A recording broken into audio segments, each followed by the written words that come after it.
আর এবার যে খবরের দিকে নজর রাখবো, বারাসাত গভর্নমেন্ট কলেজের স্ট্রং রুমের সিসি ক্যামেরা বন্ধের অভিযোগ, আর এই অভিযোগ ঘিরে স্ট্রং রুমের বাইরে তুমুল উত্তেজনা।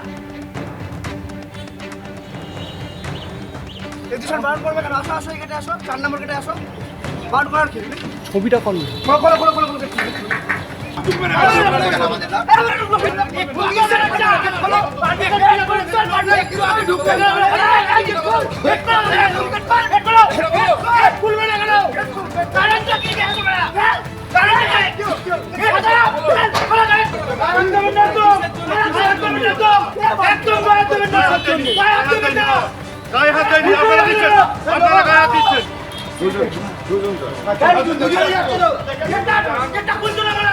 তৃণমূলের তরফ থেকে দাবি করা হয় যে 17 মিনিট বন্ধ ছিল সিসি ক্যামেরা এবং পুলিশকে ঘটনার তদন্তে নির্দেশ দিয়েছে নির্বাচন কমিশন।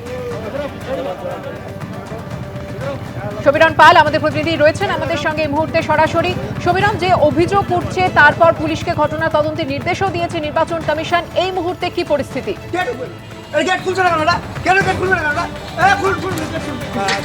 বলি যে এই যে ঘটনা, সকালবেলা যে সিসিটিভি ক্যামেরার যে মনিটর, সেই মনিটর বন্ধ ছিল 17 মিনিট। আর এই 17 মিনিট মনিটর বন্ধ হওয়ার পর খবর যায় জেলা প্রশাসনের কাছে। জেলা প্রশাসনের তরফ থেকে শীর্ষ কর্তারা তারা বারাসাত গভর্নমেন্ট কলেজে আসে এবং এসে তারা পরিস্থিতি খতিয়ে দেখে। আমি এই মুহূর্তে ঘটনা কেন্দ্রের সামনে রয়েছি। ক্যামেরাম্যান শুভঙ্কর লাল তোমার ছবিটা দেখা যাচ্ছে যে কড়া নিরাপত্তার চাদরে মিলিয়ে ফেলা হয়েছে, কেন্দ্রীয় বাহিনী মোতায়েন করা হয়েছে সামনে। এবং এই যে গেট, এই গেটের সামনে উত্তেজনা তৈরি হয় এবং তৃণমূল কর্মীরা ভেতরে ঢোকার চেষ্টা করে, যেহেতু সিসিটিভি ক্যামেরার মনিটর বন্ধ হয়ে গেছে। এবং তারপরে একটা প্রশাসনের সঙ্গে একটা ধস্তাধস্তি হয় পুলিশের সঙ্গে। এবং জেলা প্রশাসনের তরফ থেকে যেটা বলা হয়েছে যে জেলা প্রশাসনের তরফ থেকে গোটা বিষয়টি পুলিশকে তদন্ত করতে দেওয়া হয়েছে।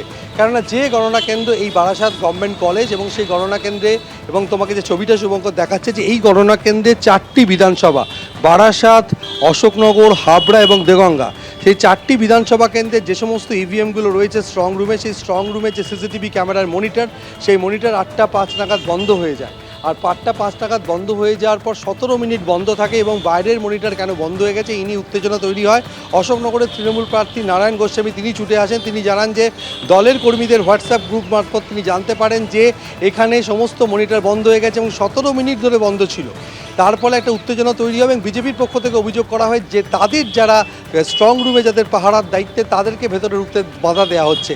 এবং এই নিয়ে পুলিশের সঙ্গেও তাদের বচসা হয় এবং তাদের অভিযোগ পুলিশ তাদের ঢুকতে বাধা দিচ্ছে, বিজেপি কর্মীদের অভিযোগ। এবং এই নিয়ে চূড়ান্ত উত্তেজনা তৈরি হয় এবং বিজেপি প্রার্থী শঙ্কর চট্টোপাধ্যায় তিনি নিজে ছুটে আসেন। তিনি জানিয়েছেন যে কারা তাদের কর্মীদেরকে স্ট্রং রুমের যে বাইরে পাহারা দেওয়ার ব্যবস্থা রয়েছে সেখানে ঢুকতে বাধা দিয়েছে, সে বিষয়ে তারা অভিযোগ জানাবেন। তুমি আমাদের সঙ্গে থাকো। আর এই ঘটনা নিয়ে তৃণমূল এবং বিজেপির তরফ থেকে ঠিক কি বলা হচ্ছে দেখুন পরপর। বারাসাত গভর্নমেন্ট কলেজ এবং গভর্নমেন্ট হাই স্কুলে যে বাইরে সিসিটিভি ক্যামেরাগুলো আছে, হঠাৎ সেখানে 8টা 5-এর পরে 8টা 8 নাগাদ সেই গ্রুপে আমার কাছে একটা মেসেজ আছে। সে জানালো যে এটা বন্ধ আছে, এটা বন্ধ হয়ে গেছে 8টা 5 থেকে। তো দেন অ্যান্ড দেয়ার আমি সেটাকে অবজারভারকে জানাই, আরওকে জানাই, ডিএমকে জানাই এবং আমি সঙ্গে সঙ্গে চলে আসি 8:30 নাগাদ। আর শুনলাম যে 8টা 22-23-এ ঠিক হয়ে গেছে, অর্থাৎ 17 থেকে 18 মিনিট ব্ল্যাক আউট ছিল। টিভি 24 ঘন্টা খোলা থাকে এবং সেখানে বিভিন্ন ক্যান্ডিডেটের রিপ্রেজেন্টেটিভরা তারা থাকবে। আমরা এখন এটা হলো কেন, ওরা কৈফিয়ত দিচ্ছে ব্যাপারটা কি হলো। টিভি বন্ধ কে করলো? কতগুলো বন্ধ ছিল, পূর্ণাঙ্গ তদন্ত চাই। যারা দোষী, যারা এর মধ্যে ইনভলভ, তাদের অ্যারেস্ট করতে হবে, সাসপেন্ড করতে হবে। এবং আমরা পূর্ণাঙ্গ ফুটেজ দাবি করেছি, দেখি এর মধ্যে কি উঠে আসে। আমরা মনে করছি ষড়যন্ত্র আছে। আপনাদের কার্ড হোল্ডারদের ঢুকতে দেওয়া হচ্ছিল, সেটাই তো ব্যাপার। সেটা আমরা কমপ্লেন করেছি অলরেডি, অফিসারকে কমপ্লেন করেছি, কমপ্লেন করেছি। আমরা বলেছি আজকের মধ্যে আমাদের পূর্ণাঙ্গ রিপোর্ট দিতে হবে। তৃণমূলের অভিযোগ নিয়ে বরানগরের বিজেপি প্রার্থী সজল ঘোষের কি প্রতিক্রিয়া দেখুন। 15 বছর ধরে যে অভিযোগগুলো আমরা করতাম সেই অভিযোগগুলো আজকে তৃণমূল করছে। আর কেন এমনটা ওদের সাথে বারবার হয় বলুন তো? ওদের মুখ্যমন্ত্রীর ভোট গণনা যখন হয় তখন লোডশেডিং হয়ে যায়। ওদের যখন ভোট এই সিসিটিভি দেখতে থাকে, হ্যাঁ, তখন হঠাৎ করে সিসিটিভি বন্ধ হয়ে যায়। এগুলো কেনই বা হয়? সত্যি সেখানে কোনো টেকনিক্যাল প্রবলেম হতে পারে। ওরা সেই সময় পারমিশন নিয়ে স্ট্রং রুমের সামনে পৌঁছতে পারতো, আবেদন করতে পারতো। গ্যালারি শো করে এইসব ভাষণবাজি করার তো কোনো দরকার ছিল না। আসলে ওদের পরাজয় নিশ্চিত। যারা এতদিন ইভিএম এ গন্ডগোল করে, ইভিএম এ কারচুপি করে, ওরা তো সব জানে যে কিভাবে কি করেছে। তাই ওরা সেই জায়গাগুলো নিয়ে ভাবছে যে এবার যদি বিজেপি ধরে ফেলে। 93% ভোট দিয়েছে। অপেক্ষা করুন, 4 তারিখে বাংলার মানুষ ঢাক ঢোল বাজিয়ে এই সরকারের বিসর্জন দিয়ে আসবে। এই ঘটনা নিয়ে ইআরও তিনি দাবি করেছেন ডিসপ্লে মনিটর বাইরে থেকে অফ করে রাখা হয়েছিল, তাই ফুটেজ দেখা যাচ্ছিল না। যতটুকু সময় মিনিট বন্ধ ছিল সেই ফুটেজ আছে, দেখিয়ে দেওয়া হবে। আমাদের কাছে যেটা আছে 8:15 থেকে 8:20, যেটার মধ্যে ওরা বলছে যে ওই সময়টা ফিট করা হয়নি, মানে বাইরে যে সিসিটিভি ক্যামেরা আছে সেটা নাকি দেখা যায়নি। তারপর আমরা খবর পাওয়ার সাথে সাথে 8:07 খবরটা আমাদের কাছে এসছে।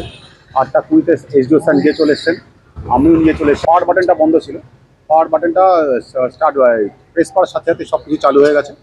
আর 8:05 থেকে 8:22 8:22 এটা ওরা যেটা এবার অভিযোগ করছে এই সময় টিভিটা বন্ধ ছিল। বন্ধ ছিল। আমরা 7:50 থেকে 7:50 থেকে আমরা 8:30 পর্যন্ত পুরো ফিট করবো। পুরো ওদেরকে আমরা আমাদের যে ডেটা রিট্রিভ করা হচ্ছে পুরো ডেটাটাই আমরা ওদেরকে কিন্তু এর পাশে- টিভি না, আমরা টিভিটা এখান থেকে বাইরে থেকে বন্ধ করা হয়েছে। আমাদের কারা channel। করলো? কারা করলো সেটা ইনভেস্টিগেশন চলছে, আমরা দেখছি। এবিপি আনন্দ এগিয়ে থাকে, এগিয়ে রাখে।